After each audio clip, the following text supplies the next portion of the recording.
2 जून को तेलंगाना के गठन के 10 साल पूरे हो जाएंगे। वहीं मुख्यमंत्री रेवंत रेड्डी ने विभाजन के अनसुलझाने मुद्दों पर फोकस कर दिया है। वहीं सीएम ने अधिकारियों को अगले महीने 2 तारीख के बाद हैदराबाद में एपी को आवंटित इमारतों पर कब्जा करने का आदेश दे दिया है, क्योंकि संयुक्त राजधानी की अवधि समाप्त होने वाली है।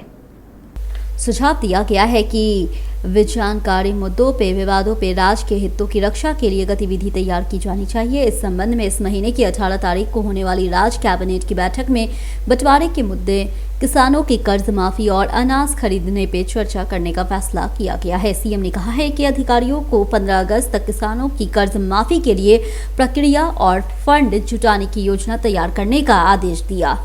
देश में आम चुनाव की सरगर्मी जारी है। वहीं एनडीए गठबंधन और भारत गठबंधन दोनों को भरोसा है कि अब तक हुए 4 चुनाव में उनका पलड़ा भारी पड़ रहा है, लेकिन तेलंगाना कांग्रेस के नेता अभी भी अभियान जारी रखे हैं। हाल ही में टीपीसीसी नेता राहुल गांधी के समर्थन में प्रचार करने यूपी के रायबरेली गए थे। उत्तर प्रदेश के रायबरेली संसदीय क्षेत्र में इस महीने की 20 तारीख को 5वें चरण का मतदान होगा। इस मौके पर राहुल गांधी की ओर से चुनाव प्रचार के लिए तेलंगाना राज्य में राज्य ग्रामीण विकास मंत्री डॉक्टर धनसारी अनुसुया सितक्का रायबरेली गई है। वहीं नेताओं और कार्यकर्ताओं ने उनका जोरदार स्वागत किया है। इस बात में कई इलाके में अभियान चलाया गया है। इस मौके पर उन्होंने कार्यकर्ताओं से बातचीत की।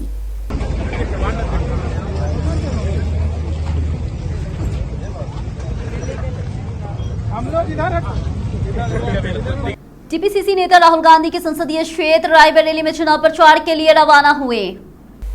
नागर कर्नूल संसद के उम्मीदवार रवि अचमपेट विधायक डॉक्टर सीगूडू, वामसी कृष्ण नगर कर्नूल विधायक राजशेखर रेड्डी, वमपर्थी विधायक मेगा रेड्डी, गढ़वाला जिला परिषद अध्यक्ष सरिता, नगर कर्नूल संसद प्रभारी मधुसूदन रेड्डी, नागर कर्नूल जिला ओबीसी सेल के अध्यक्ष गिरिवर्धन गौड़, गढ़वाला वरिष्ठ नेता तिरुपतिया शमशाबाद एयरपोर्ट से गए।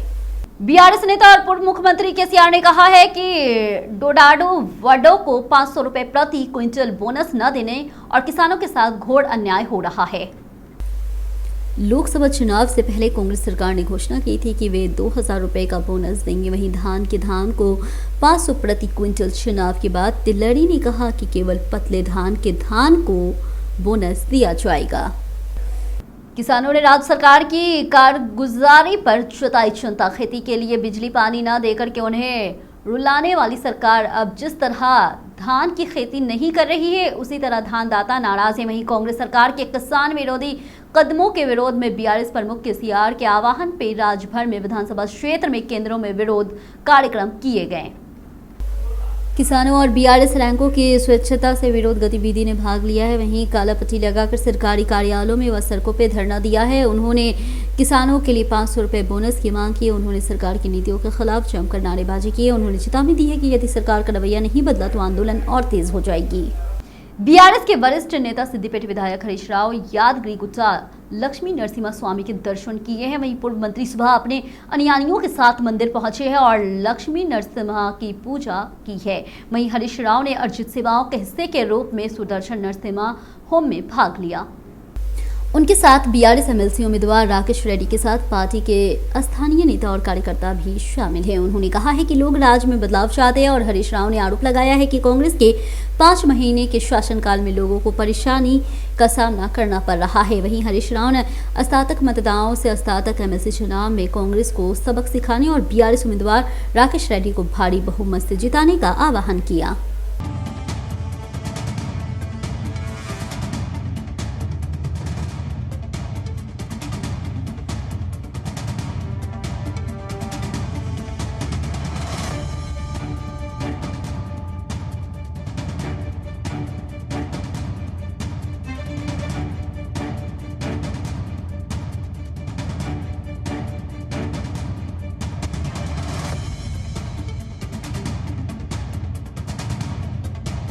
पूर्व मंत्री जोगू रमना धीमा ने विश्वास जताया है कि आदिलाबाद बीआरएस सांसद उम्मीदवार अतराम सक्कू भारी बहुमत से लोकसभा सीट चुनाव जीतेंगे। उन्होंने कहा है कि लोग भाजपा और कांग्रेस पार्टी की नीतियों से बेहद असंतुष्ट है।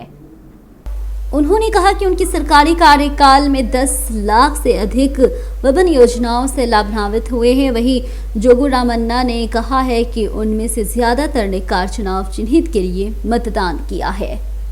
केंद्रीय चुनाव आयोग ने राज्य के 10 विश्वविद्यालयों के लिए कुलपतियों की नियुक्ति प्रक्रिया अनुमति दे दी है। जी हां, इसी में मंजूरी के बाद राज्य सरकार ने कुलपतियों के चयन के लिए खोज समितियों की नियुक्ति के आदेश जारी किए।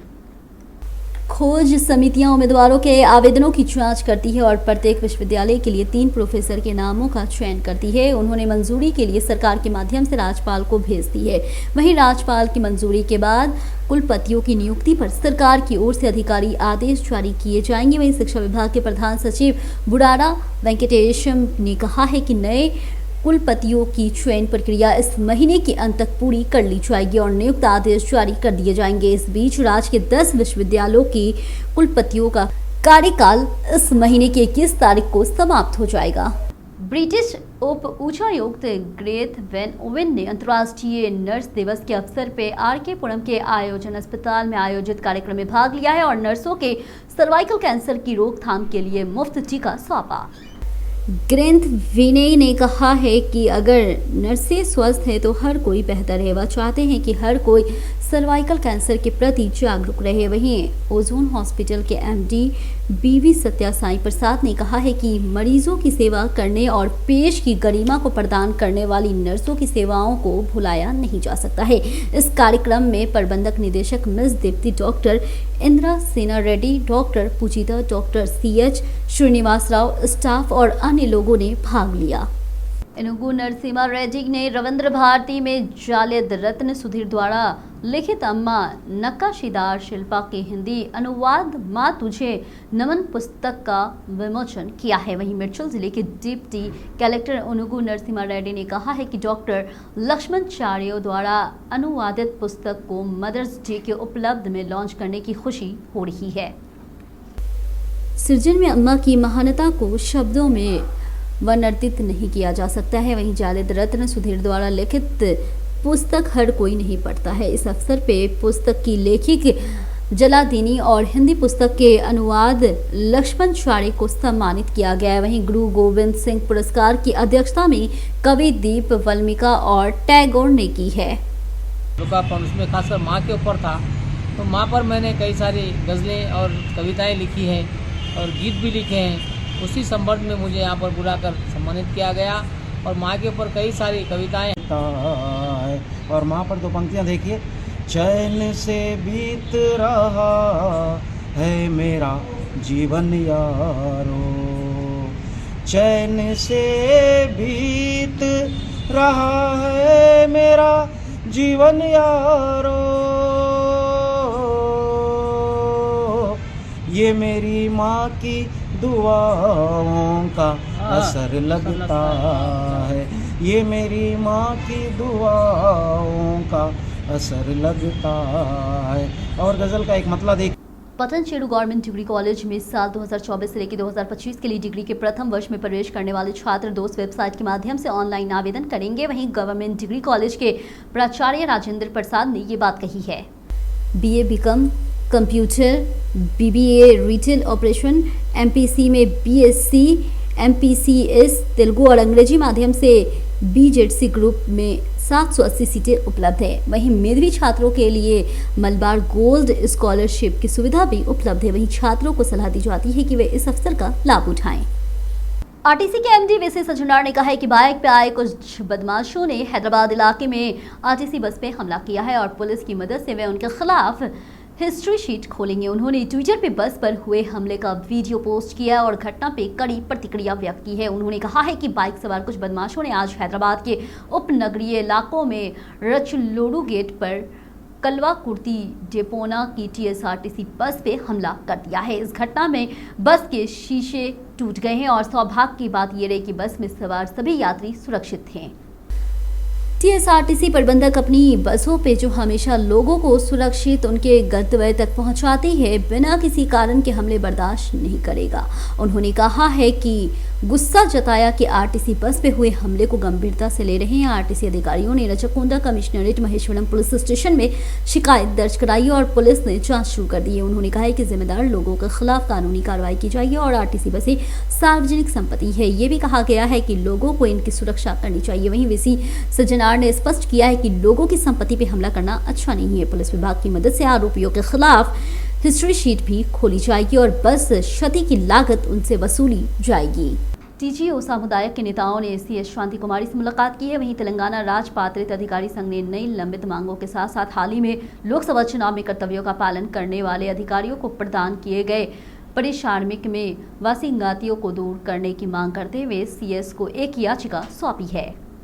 राज्य पात्रित अधिकारी संघ के अध्यक्ष एल्लूरी श्रीनिवास राव ने अनुरोध किया है कि अब तक लंबित डीए तुरंत जारी किया जाए और लंबे समय से मांग की जा रही की स्वास्थ्य कार्ड प्रदान किया जाए। साथ ही कर्मचारी मई महीने में रिटायर हो रहे हैं, उन्हें चुनाव आयोग से विशेष अनुमति लेनी होगी ताकि उन्हें प्रमोशन मिल सके। याचिका में एल्लूरी श्रीनिवास राव ने अनुरोध किया है कि विद्या विभाग ने लंबित कर्मचारियों के सभी बिलों को तुरंत उठाया जाए और 2018 से कर्मचारियों की लंबित स्थानांतरणों का जेवीओ हटाया जाए। जल मंडी के एमडी सुदर्शन ने 2 एसटीपी का दौरा किया है। उन्होंने अत्तापुर और मिर्लम में बन रहे एसटीपी के साथ हसननगर में आईएनटी का दौरा और निरीक्षण किया है। वह सबसे पहले अत्तापुर एसटीपी गए और निर्माण कार्य में तेजी लाने का आदेश दिया है। वहीं अपरिहार्य कारणों से कार्य में देरी होने पर उसे समय पर पूरा करने की योजना बनानी चाहिए। बाद में उन्होंने मिर्लम एसटीपी का दौरा किया है जो हाल ही में पूरा हुआ है, शुरू होने के लिए तैयार है। वहीं मिर्लम तालाब के आसपास केंद्रों का निरीक्षण किया गया। उन बिंदुओं की पहचान कर ली गई है जहां आसपास की कॉलोनियों से सीवेज तालाब में प्रवेश करता है। आदेश दिया गया है कि सीवेज तालाब में न जाए बल्कि तालाब के चारों ओर की पाइप लाइनों को जोड़कर नवनिर्मित एसटीपी की ओर मोड़ दिया जाए। इन डायवर्जन कार्यों के लिए जीएचएमसी और सिंचाई विभाग के अधिकारियों के साथ समन्वय बनाकर काम पूरा करना चाहते हैं। ये भी कहा गया है कि कार्यस्थल पे सुरक्षात्मक उपयोग किया जाना चाहिए। रंगारेड्डी जिले के बालापुर थाने में एक नाबालिग लड़की लापता हो गई है। वहीं ब्यूटी पार्लर में डिजाइनर सीखने जा रही थी। लड़की के घर नहीं लौटने पे उसके माता पिता ने स्थानीय पुलिस स्टेशन में शिकायत दर्ज कराई। शाहीन नगर बालापुर के नज़ीर अहमद ऑटो चलाकर अपनी जीविका चलाते थे। वहीं माता पिता ने बताया कि दूसरी बेटी उस्मान नगर के एक निजी ब्यूटी पार्लर में मेहंदी डिज़ाइन सीख रही थी। उन्होंने शिकायत की कि उनकी बेटी जो घर छोड़कर चली गई थी इधर उधर देखती रही और उन रिश्तेदारों से मिलने गई तो उसे जानते थे। इस पर माता पिता ने बालापुर पुलिस में संपर्क किया। वहीं शिकायत के आधार पर बालापुर पुलिस ने मामला दर्ज कर आगे की जाँच शुरू कर दी है। शहर में हो रही बारिश पे मेयर गढ़वाल विजयलक्ष्मी ने प्रतिक्रिया दी है। इस अवसर पे जोनल कमिश्नर और ईवीडीएम के निदेशक के साथ एक टेली कॉन्फ्रेंस आयोजित की गई। मेयर गढ़वाल विजयलक्ष्मी ने जहाजों पे खतरे की चेतावनी लगाने का आदेश जारी किया है। उन्होंने कहा कि तेज हवाओं की पृष्ठभूमि में पेड़ों के टूटने का खतरा रहता है, इसलिए वीडीएम स्टाफ को सतर्क रहने का आदेश दिया गया है। उन्होंने कहा कि जल जमाव वाले क्षेत्रों की स्थिति की समय समय पे जांच की जानी चाहिए। पूर्व मंत्री और सिद्दीपेट विधायक हरीश राव ने कहा कि मुख्यमंत्री रेवंत रेड्डी इस भ्रम में है कि हर कोई उनकी तरह साजिश रच रहा है, लेकिन उन्हें ऐसा विचारों से बचना चाहिए और अपने शासन पर ध्यान केंद्रित करना चाहिए। उन्होंने बिजली कटौती के मामले में मुख्यमंत्री द्वारा सरकारी कर्मचारियों और उन पर लगाए गए आरोपों पर कड़ी प्रतिक्रिया व्यक्त की है। हरीश राव ने बिजली कर्मियों पर मुख्यमंत्री की टिप्पणियां की निंदा की है। ये विडंबना है जो मुख्यमंत्री बिजली कटौती के मामले में अपनी सरकार की विफलताओं को स्वीकार नहीं कर रहे हैं और विपक्षी दलों तथा बिजली कर्मियों पे कटाक्ष कर रहे हैं। वहीं रेवंत रेड्डी ने रोष जताया है कि सरकार अपनी अक्षमता को छुपाने के लिए विपक्षी दलों और बिजली कर्मचारियों पे बेबुनियादी आरोप लगा रही है। उन्होंने आगे कहा है कि सरकार के पास कर्मचारियों पे बहाना थोपने के अलावा बिजली कटौती के बिना समस्या का समाधान करने का कोई विचार नहीं है। उन्होंने बिजली कर्मियों पर दोषारोप करने की ओछी हरकतों से बाज आने का आग्रह किया। इस बीच रेवंत रेड्डी ने हाल ही में कहा है कि बिजली कटौती के लिए कुछ बिजली कर्मचारी जिम्मेदार है और हरीश राव ने उनके साथ मिलकर बिजली कटौती कर रहे हैं। बीआरएस प्रमुख केसीआर ने पार्टी कार्यकर्ताओं से राज्य सरकार के किसान विरोधी कार्यों के विरोध में राज्य भर में निर्वाचन क्षेत्रों में विरोध कार्यक्रम का आयोजित करने का आह्वान किया है, जिससे एक बार फिर तेलंगाना राज्य के किसानों को धोखा दिया है। इस हद तक कि मिर्चुल विधायकों ने चंकुड़म मल्ला रेड्डी के नेतृत्व में मिर्चुल जिले के समीरपेट मंडल केंद्र में बस स्टैंड के पास विरोध प्रदर्शन किया है। इस मौके पे मल्ला रेड्डी ने अपनी बात रखी है। उन्होंने कहा तेलंगाना सरकार में 46,000 तालाब रहे थे। उन्होंने कहा कि कांग्रेस सरकार आते ही तेलंगाना राज्य के किसान सूखे से जूझ रहे हैं। उन्होंने कहा कि कांग्रेस सरकार बनने के बाद समुचित बिजली और सिंचाई पानी नहीं मिलने से जनता और किसान परेशानी में है और उनकी फसलें सूख रही है।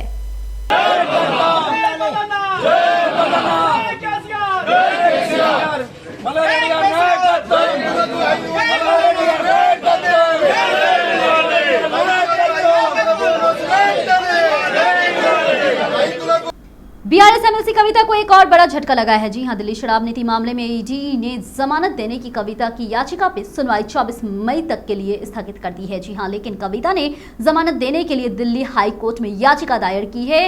इन सब के बीच दिल्ली हाई कोर्ट ने जमानत याचिका पे सुनवाई 24 मई तक के लिए स्थगित कर दी। इसके साथ ही कविता ने दिल्ली हाई कोर्ट में एक और जमानत याचिका दायर की है। कविता ने सीबीआई ईमेल पे जमानत देने के लिए दिल्ली हाई कोर्ट का दरवाजा खटखटाया है। मालूम हो कि राउज एवेन्यू कोर्ट ने हाल ही में कविता को जमानत देने से इनकार कर दिया था, लेकिन ईडी ने कविता की न्यायिक हिरासत को इस महीने की 20 तारीख तक बढ़ाने का आदेश जारी कर दिया है। धान खरीद में हो रही देरी को लेकर के राज्यभर में किसान सड़कों पे उतर आए हैं। वहीं मेदक जिले में रामायापेटा मंडल के प्रगति धर्माराम में किसानों ने विरोध प्रदर्शन किया है। उन्होंने धान क्रय केंद्रों में अनाज खरीदने में तेजी लाने की भी मांग की है। किसानों ने सीएम रेवंत रेड्डी का मुर्दाबाद के नारे लगाए हैं और वे इस बात से गुस्सा जता रहे हैं कि केंद्रों पे अनाज डाले हुए 1 माह हो गए लेकिन खरीद प्रक्रिया नहीं चल रही है। यहाँ तक कि कटा हुआ अनाज भी मिलों में नहीं ले जाया जा रहा है। वहीं असामयिक बारिश के कारण भीग गया है। वहीं सारा अनाज आकुरित हो गया है। सरकार जिसे कमाने वाले का समर्थन करना है, देखभाल करने की दोषी नहीं है। वहीं क्रय केंद्र प्रबंधकों और मिलर्स की शिकायत है कि वे किसानों का शोषण कर रहे हैं। वारंगल नलगोंडा खम्मम स्नातक एमएलसी चुनाव के मौके पर बीजेपी ने नलगोंडा जिला केंद्र में एक बैठक का आयोजन किया। इस कार्यक्रम में एटेला राजेंद्र और अन्य लोगों ने भाग लिया। वहीं एटेला ने कहा है कि बीजेपी उम्मीदवार प्रेमेंद्र रेड्डी अपने छात्र जीवन से ही उनके मुद्दों को लेकर के लड़ते रहे। उन्होंने कहा है कि लोग सोचते हैं कि बीजेपी इस राज्य में लोगों का नेतृत्व करने वाली पार्टी है। उन्होंने कहा कि मोदी के 10 साल के शासन को देखने के बाद सभी लोगों का झुकाव उनकी ओर हो रहा है। एंकर 25 तारकनाका डिवीजन श्री इंदा अम्मा मां मंदिर प्रतिष्ठा उत्सव श्री राम गांधी कोटा वडेडरा सोसाइटी ने अपनी पहली वर्षगांठ के अवसर पर नए भवन की भूमिका पूजन समारोह मनाया है। वे श्री राम गांधी कोटा वडेडरा सोसाइटी मणिकेश्वरम नगर में निमंत्रण पर जीएचएमसी के उप महापौर मोटो श्री लता शोभन रेड्डी और उनकी पत्नी मुख्य अतिथि के रूप में उपस्थित थी। इस मौके पर जीएचएमसी की डिप्टी मेयर मुट्टे श्री लता शोभन रेड्डी और उनकी पत्नी ने कॉलोनी के सभी लोगों के अच्छे स्वास्थ्य और समृद्धि की कामना करते हैं। इस उद्घाटन समारोह में स्थानीय नेता और लोग भी शामिल हुए हैं। दिल्ली पब्लिक स्कूल में नादरगोल के कक्षा 10th के छात्रों ने सीबीएसई बोर्ड में परीक्षा में उत्कृष्ट प्रदर्शन किया है। स्कूल के प्रिंसिपल टी पद्मा ज्योति ने कहा है कि 10% उत्तीर्ण दर पर उन्हें गर्व है। वहीं औसतन सभी विद्यार्थियों ने सभी विषयों में 80% से अधिक अंक प्राप्त किए हैं। इस अवसर पर 10वीं कक्षा के छात्रों और शिक्षकों और अभिभावकों को बधाई दिया गया। Delhi public school Pallavi group of educational institute की चेयरमैन मलका कुमड़ैया ने इस अवसर पर बात की है। वैसे उत्कृष्ट परिणाम प्राप्त करने वाले छात्रों को भी बधाई दी है। उन्होंने स्कूल के प्रिंसिपल और शिक्षकों की भी सराहना की। वहीं 2016 में स्थापित हुए दिल्ली पब्लिक स्कूल नादरगोल में इतनी बड़ी सफलता हासिल की है कि उन्होंने कहा कि प्रबंधन छात्रों के भविष्य के लिए हमेशा योगदान देते रहेंगे। Royal oak showroom road number 12 Banjara hills में एक बैठक आयोजित की गई थी। इस अवसर पर कंपनी के क्षेत्रीय प्रबंधक नरेश ओबिली शेट्टी ने विस्तृत जानकारी दी है। वहीं प्रबंधक नरेश ओबिली शेट्टी ने कहा है कि हम ग्राहकों का ध्यान रखते हुए नवीनतम डिजाइन और गुणवत्ता रेंज के साथ घरेलू सजावट उत्पादकों पे ये अद्भुत छूट दे रहे हैं। यहाँ सोफे की कीमत महज 10,000 रुपये है। इसकी शुरुआत 19,000 से होगी।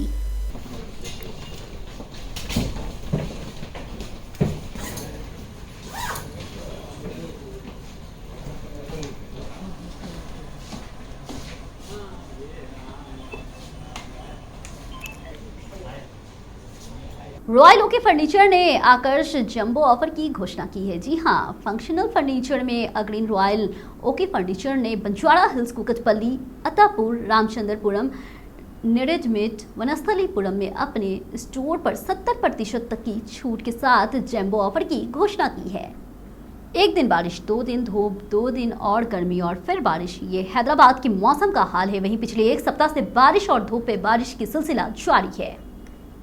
हैदराबाद में माहौल अचानक बदल गया है। पूरे शहर में ठंड का मौसम बन रहा है। इसके चलते शहर के कई हिस्सों में भारी बारिश हुई है। वहीं मिर्चुल जिले में कई हिस्सों में भारी बारिश हुई है।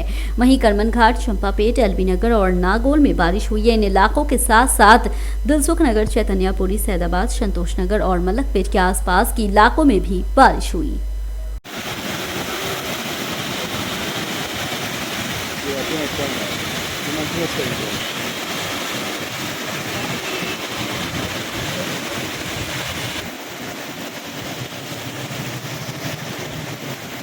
लॉरी चालक की लापरवाही से क्लीनर की मौत की घटना बीटीएल थाना क्षेत्र में घटी है। जी हां, बताया जा रहा है कि अनलोडिंग के बाद गाड़ी रिजर्व करते वक्त ये हादसा हो गया।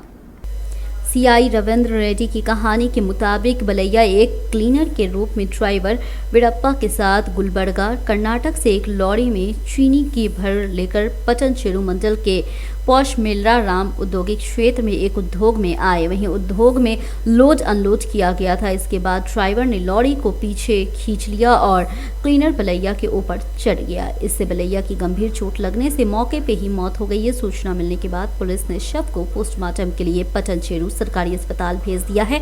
वहीं मृतक के बेटे मानिक कन्यम ने पुलिस से शिकायत की है कि उसके पिता की मौत लॉरी ड्राइवर की वीरप्पा के साथ साथ उद्योग की लापरवाही के कारण हुई है। वही पुलिस ने कहा है कि उन्होंने मामला दर्ज कर लिया है और जांच शुरू कर दी है।